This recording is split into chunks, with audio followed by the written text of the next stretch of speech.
បាទសួស្តីប្រិយមិត្តជាទីគោរពនិងជាទីមេត្រីខ្ញុំបាទខៀវផល្លាមកពីអង្គភាពគេហទំព័ររដ្ឋាភិបាលញូសូមជម្រាបសួរពុកម៉ែបងប្អូនជាទីរាប់អានខ្ញុំសូមជម្រាបជូនថា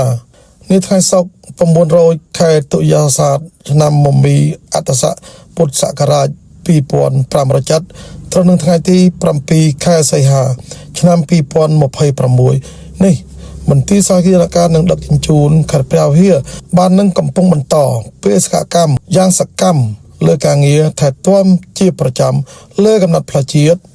94ប្រភេទផ្លូវក្រដីល្បាយថ្មដែលមានប្រវែងសរុប54.9 គីឡូម៉ែត្រចាប់ពីចំណុចឬស័យត្រាប់រហូតដល់កំពង់ស្រឡៅព្រំដែនកម្ពុជាឡាវមន្ទីរសាធារណការនឹងដឹកជញ្ជូនខេត្តសូមសម្ដែងនៅការសោកស្ដាយនិងសូមខន្តីអភ័យទោសយ៉ាងជ្រាលជ្រៅចំពោះបងប្អូនប្រជាពលរដ្ឋទាំងអស់ដែលធ្វើដំណើរឆ្លងកាត់ផ្លូវមុខផ្សេងនេះកន្លងមកដោយសារកត្តាអាកាសធាតុមានភ្លៀងធ្លាក់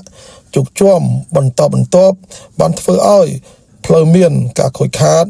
និងកត្តាជាផលលំបាកដល់ការងារធ្វើដំណើរតាមដងផ្លូវនៅតាមផ្នែកមួយចំនួនស្ថានភាពអាកាសធាតុបែបនេះក៏បានរារាំងដល់ក្រុមការងារបច្ចេកទេសមិនអាចចុះគៀសម្រួលផ្លូវបានភ្លាមៗនោះផងដែររហូតមកដល់ថ្ងៃនេះអាកាសធាតុចាប់ផ្ដើមអំណោយផលក្រុមការងារបានខិតខំពន្លឿនការងារគៀសម្រួលនិងកិនបង្ហាប់ឡើងវិញដោយសម្រេចបានប្រវែង4 គីឡូម៉ែត្រទន្ទឹមនឹងនេះប្រសិនបើមានថ្ងៃខាងមុខ